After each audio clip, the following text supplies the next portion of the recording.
Have any of you had a chance to look over the assignment sheet yet? Okay, a couple of you have. And those of you who have looked at it, do you have any questions about it? Yes? Do we need to do, because I know it says it's a close reading of the text. Yes. And it's one text for this first one. Do we need to do like the entire text or just like a portion of it? Both, and let me explain what I mean. Right, so you're not going to be writing, like, say, a summary of the entire text. And once this loads up, I'll get the assignment sheet up here, and we'll discuss a little bit more specifically what's going on. But what I'm looking for you to do is sort of look through an entire text, and look for patterns, look for meaningful oppositions, the kinds of things that we were talking about in class, right? So, say dichotomy between civilization and wilderness, right? Or symbolism of the green sash, sort of theme of treachery in something like Sir Gawain and the Green Knight, right? Look for something that speaks to a larger theme in the entire work. And you're going to build an argument around that, or you're going to sort of work that into a thesis in which you argue for the importance of that particular theme or image, right? So let me just call up, now that this is working, the assignment sheet. Again, my apologies for being a little bit late and a little bit frazzled today.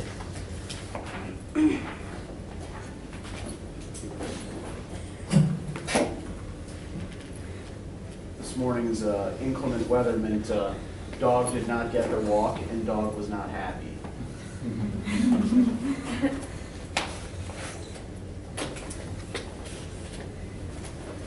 Okay.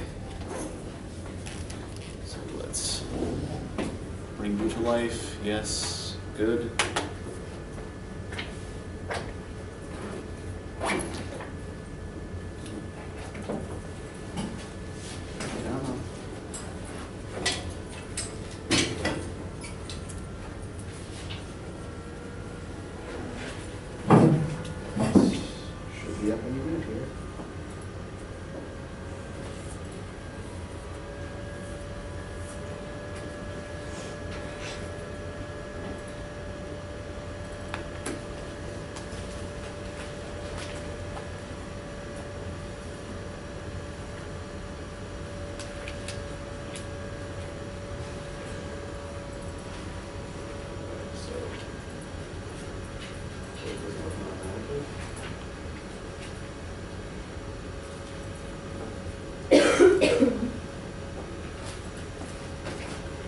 Okay, right, here we go, assignment 1.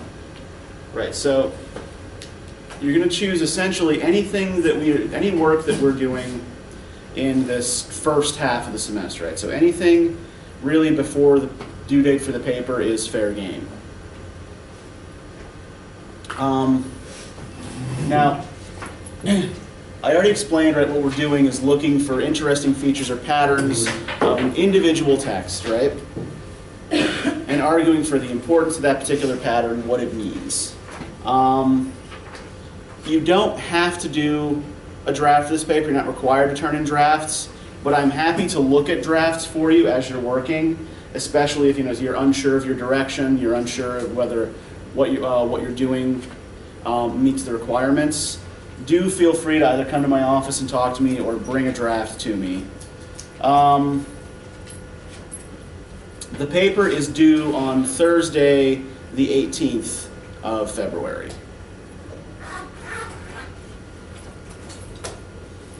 All right, formatting is all pretty standard stuff, right? Times New Roman font, 12-point type. Please try to turn off that little default in MS Word where it puts the extra spaces between paragraphs. We don't want the extra spaces. Standard margins. You do MLA style notation. Does everybody know how to do parenthetical notation? Has everyone done this before, right? So if you know who the author of a text is, right, you give me the author name and the page number. Or if we're talking about poetry, the line number. If you don't know who the author is, then you put the abbreviated name of the text in parentheses, right? So if you're writing about Sir Gawain and the Green Knight, right, then you can just give me, you know, Gawain, line 787, right? So that's how that's going to work. If you are quoting from a source text and the quote is 4 lines or longer, you need to do a block quote. Does everybody know what a block quote is? It's right when you sort of inset the quote in the middle of the page. The paper must be 4 to 5 pages, not 3.5, right? So it needs to be at least 4 pages. Also, try not to go over 5 pages. Your works cited page does not count in the total here, right? That's required. That has to be there anyway. It doesn't count towards the 4 to 5 pages. I want 4 to 5 pages of actual paper, right? If you find your paper is going over 5 pages, you're probably trying to do too much. You're probably trying to cover something that is a little bit too big, and you might want to scale back your ambitions a little bit. Again, like if this is a problem, I can help you with this. Finally, must be uploaded to the Dropbox in Georgia View by 11:59 p.m. on Thursday, the 18th of February. Yes, Jordan. Can you incorporate other texts if they have like similar themes or motifs, or is it just one? I would prefer that you focus on this one text. But again, like in individual cases, like if that is something that you want to do, if you think it's really relevant and it's really important for your argument, come talk to me first.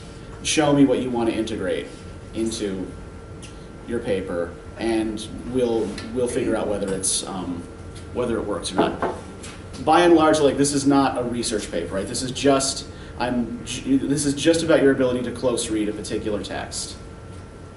Okay, so a few things to think about as you are working here. The most important things that I'm looking at are your level of originality and the clarity of your argument.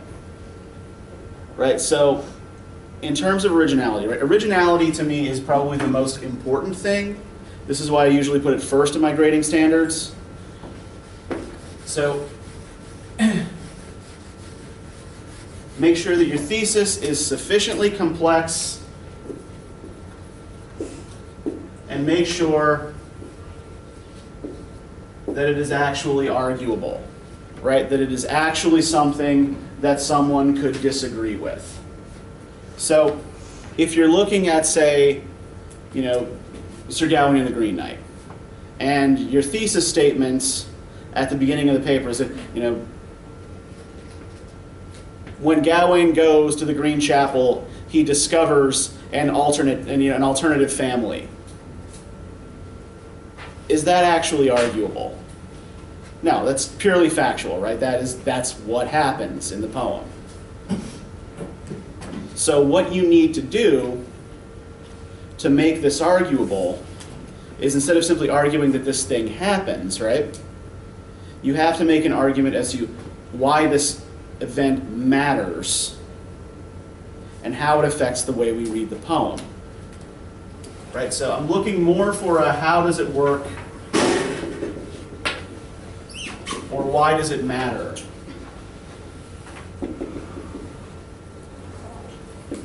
Argument than a what happens or what is it sort of argument. Oftentimes, a good way to set up your thesis is to put two ideas into tension with each other, right? So you take the thing that looks like, this is what it means on the surface, and you put it up against some other idea. So a good sort of formula for thinking about this is, seems to be about X, but is really about Y.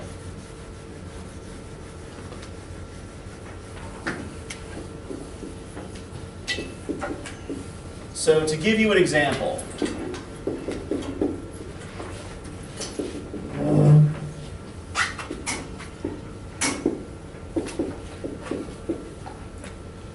say you're writing about Beowulf, and you're looking at that funeral scene, and you're thinking, okay, so here we have a people who are honoring their dead hero, right? They're showing a great deal of respect to their dead hero, this person who means a lot to them. This indicates, the importance of physical heroism in this culture. And then you think a little bit more about it, right? And what's the state of Beowulf's kingdom once the great, powerful physical hero is dead? Right. Yeah, it's vulnerable. The enemies are all gathering around the border, right? So while it seems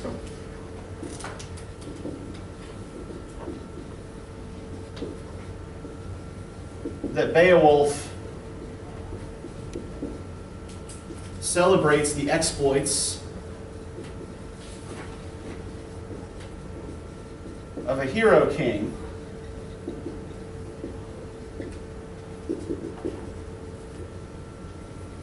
it actually demonstrates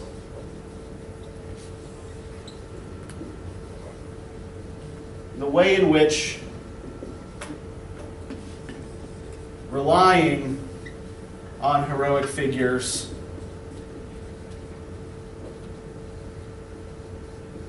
leaves societies vulnerable.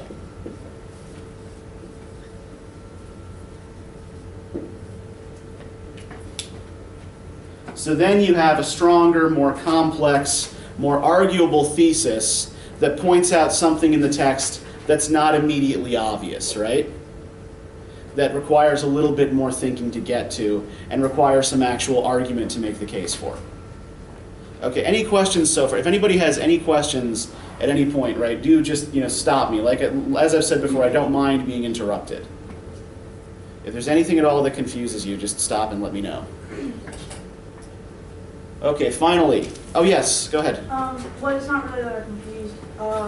In the syllabus, it says that we can get a half a credit, half a grade letter extra credit if we go to the writing center. That is correct. What proof do we need to get that we can? They will send me proof. Okay. They will send me an email that says that Amanda came to the writing center and we talked about blah blah blah blah, right?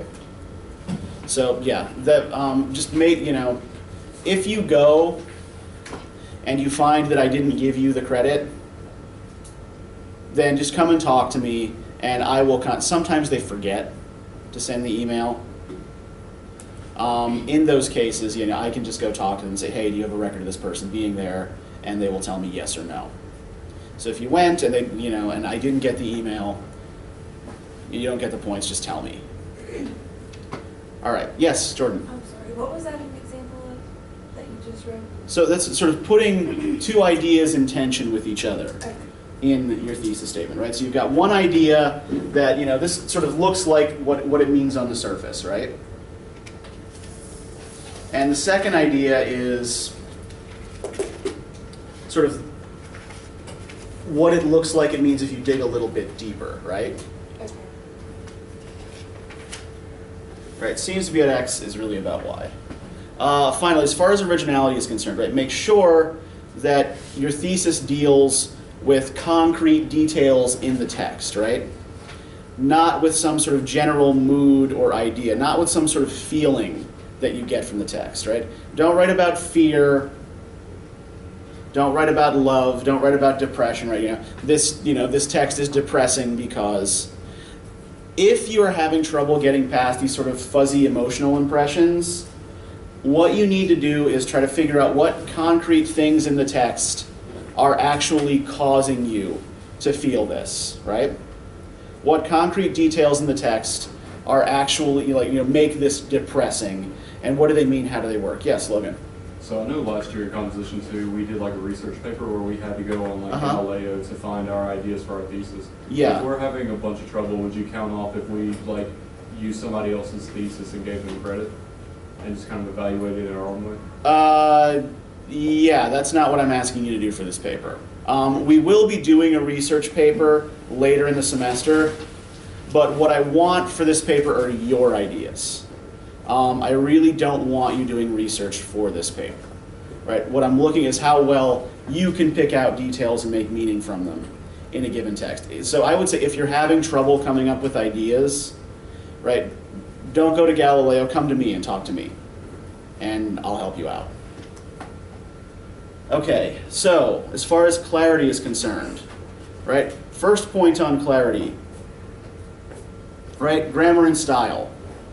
I'm not a serious grammar Nazi, right? You know, if you misspell a word here and there, that's fine. You know, I don't take a lot of points off regarding grammar, but I have to be able to understand what you mean, right? So you have to do at least, you know, you have to proofread things before you turn them in, right? Most grammatical mistakes that we make really are typos, and they're the result of carelessness. They're not the result of not understanding English grammar, right? So just make sure before you turn anything in that you have read it over thoroughly.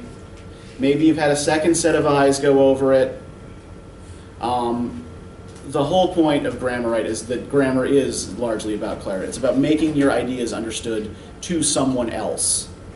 You could have the most brilliant ideas about Beowulf or about Chaucer or whatever that anyone has ever had, but if I can't decipher them, it doesn't get you anywhere, right? So remember that you are communicating with an audience, and so try to keep that in mind as you're proofreading. You also want to make sure your paper is organized in a way that makes sense to someone who is not you.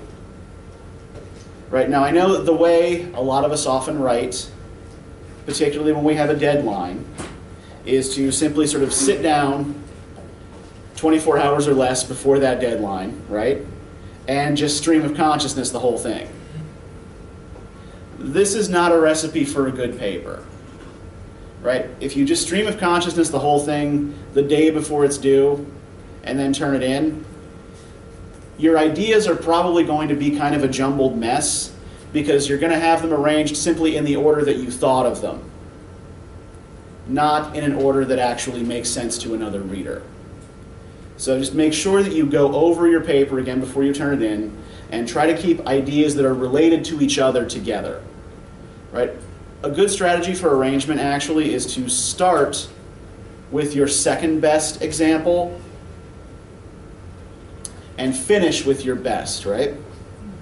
Hook your reader in with a really, really good, really strong example of what you're talking about, and then deliver the finishing blow at the end of the paper. One last thing that I do quickly want to note before we move on. Right? I am not a mind reader. I do not have access to your thoughts. So it's not always clear to me why you are interpreting a certain piece of evidence the way you are. So you always have to explain to me what the connection is, right, between the piece of evidence you're looking at and your interpretation of it, right? Why do you read this as a symbol of femininity, right? Or why do you read this as a symbol of purity? What's your justification for doing so? Okay, any questions about this? Yes, Mercedes. But it's not about this. It's about like the originality and the works cited. Like you told us about the MLA, citations, and all those things. Yeah. But what about like if we don't have to do kind of like research? What would be? You're just citing your primary source text. So you'd just be citing whatever. Like we should not cite other people. No, don't cite other people. Don't cite anything outside of the text that you're actually writing about. So the works cited is going to be only one citation. Yeah. Like only one. Just one. Just one. Yep. You're only citing the one work. I want you to do a work cited anyway because it's good to just get into the habit of doing it. Okay. But yeah, the only thing you're going to be citing is whatever you're reading in the anthology. So if we find something in the internet that we found interesting, then we don't cite it either. Nope. Don't use it. No, but I understand that. But Yeah, and I mean we'll talk a little bit about research and the internet as a research tool when we're going to do the research paper, right? Yeah, but for example, my question is because in your review we have a lot of sources about like each paper that I have been looking at, and Sure. maybe you get confused with some of those ideas, let's say. Uh-huh. Those are the things that maybe if you Okay, are if- talking about that. If you feel like you're getting confused with some of this, then, come talk to me about it. And we'll try to sort out what you think from your sources. But in general, I don't want you using outside sources for this. Anything else? Any other questions?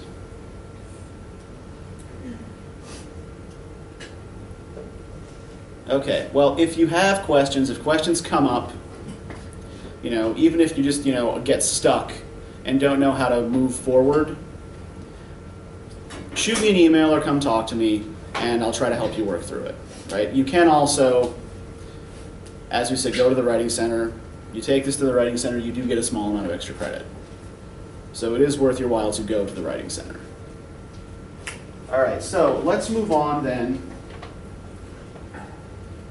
to the Wife of Bath.